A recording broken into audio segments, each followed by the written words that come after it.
Have you ever wondered why it's so easy for rich families to make money buying and selling properties, while the average family holds on to the same property their whole lives?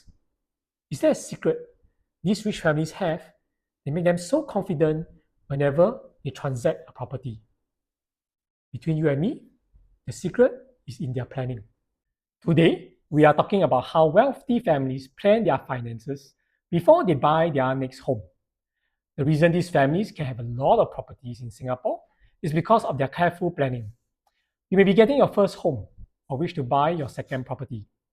But how do you actually plan for it financially without worry or fear? Many home buyers think that planning their finances means to check with the banks on how much they can borrow, how much they have in their CPF ordinary account, and then add these amounts with the cash in the bank to decide their budget. But this is just the beginning of a plan, and it's definitely not enough. Prudent financial planning is a skill from years of study and experience. The good news is there is now a systematic way of doing it. I've studied hundreds of families who have built wealth from their properties and used the same strategies to help other families build their own portfolios.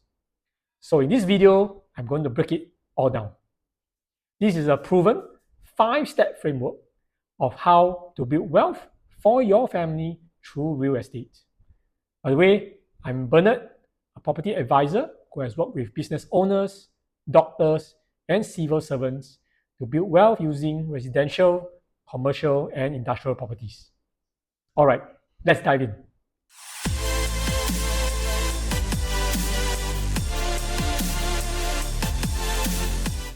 The first step is to be clear of your objectives. What do you want to achieve at the end? Is it to live in your dream bungalow? Or is it to retire with your spouse in a cozy apartment with millions of dollars in the bank? Or is it to leave behind assets for your children? Depending on your goals, the strategies can differ. But Bernard, do I need to plan for this now, even though I have no home of my own? My advice? It is good to plan at least 10 years ahead to avoid issues that may appear in the future. For example, a friend of mine who started his family 10 years ago, he and his wife had a dream of owning 2 properties when they retire. Because of their income then, they first bought a 2-bedroom condo so they have a roof over their heads. Today, he and his wife are doing well in their careers, and the family decides they want to pursue their dream. The husband wants to buy a bigger home under his name, while his wife keeps the first property for collecting rent. All this while, they thought that as long as the husband has enough CPF and cash for the down payment and qualify for the 75% mortgage loan on the second property, he can remove his name from the first property and buy their dream home. Sadly, because they did not plan well, they found out that the husband used too much CPF to pay for the current home. And now the wife does not have enough cash, CPF, or loan to pay back the husband's CPF with interest. So they are stuck. Looking back, a well thought out plan with the end in mind could have identified this issue ahead of time. And the purchase of their first home could have been structured in a better way to easily move them forward to own their second property when they are ready. So, if you can foresee issues and avoid them ahead of time, will you not do so? But how I know if I will face similar issues with money so far ahead of time? Well, this brings us to the next step. The second step is to do a financial analysis. It is a common belief that prudent financial planning just requires the buyer to have sufficient funds to complete the purchase.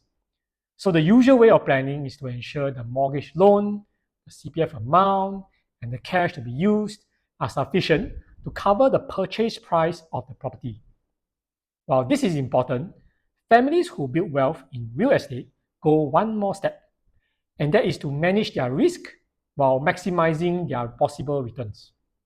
They do so by first setting aside a cash buffer that is to be used only to pay off their mortgage should they lose their income in a crisis. And they will buffer an amount based on how confident they are able to regain an income that can pay off their monthly loan. So for example, if their monthly repayment is $5,000 a month and they're confident they can get back their income in 10 months, then the cash buffer to set aside is 10 times 5,000, which is $50,000. But why don't they buffer more? Wouldn't it be even safer? It's true that the larger the buffer, the more months of repayment it can cover. However, this cash buffer that is set aside has to be liquid so that it can be used immediately in a crisis. Because this buffer is liquid, it is usually kept in a bank account, which gives very low interest. Any excess funds can be put into assets that can give better returns, and that includes the property they are buying. So to maximize their returns, these families will balance the amount of money they can invest into the property and the cash buffer. They may even look at borrowing more by putting up another asset or an amount of cash with the bank as collateral, so long as the buffer can support the higher loan. Now, after they determine the investment range for their property purchase, they then proceed to step 3, which is to explore and decide on the strategy. There can be multiple ways to reach your goals. Like my friend, whom I mentioned earlier, adopted the strategy of first getting a home under his and his wife's name and removing his name later from the first property to buy the second property. Each strategy has its pros and cons. And for the example of my friend, we can see that while the pro is that my friend can use his CPF to pay for the first property, the con is that he needs to repay the CPF amount plus interest when his wife buys over his share of the property.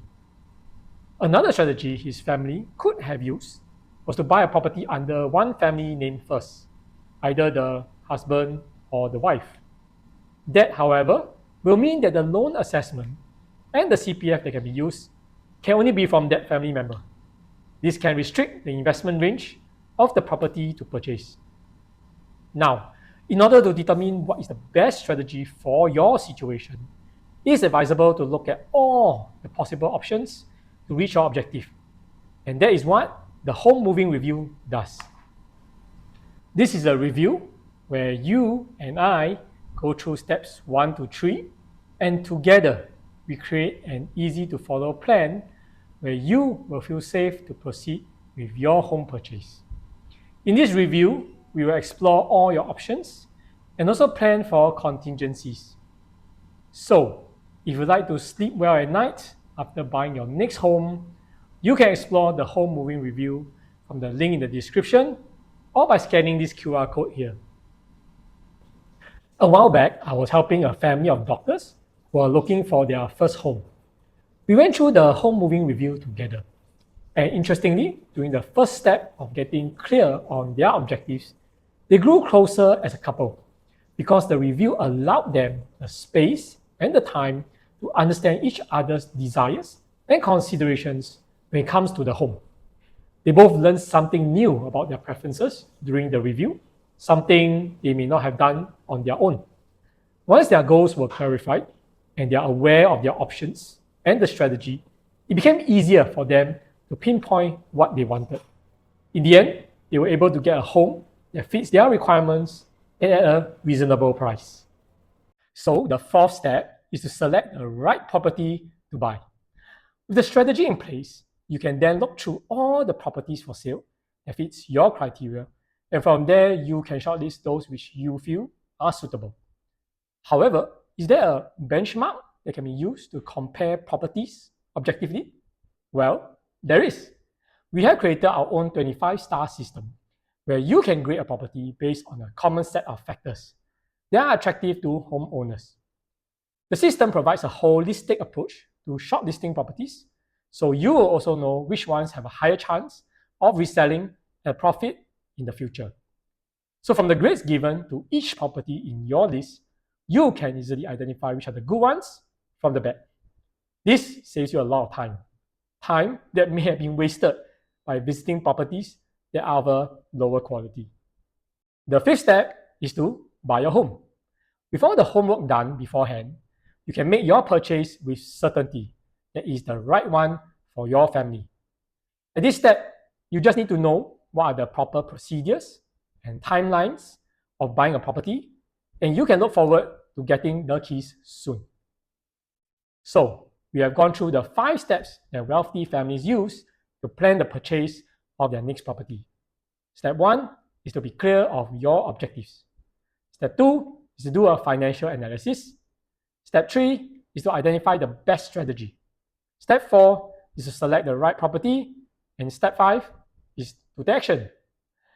I hope this 5-step framework will be able to guide you in your home buying journey. And all the best in building wealth using real estate.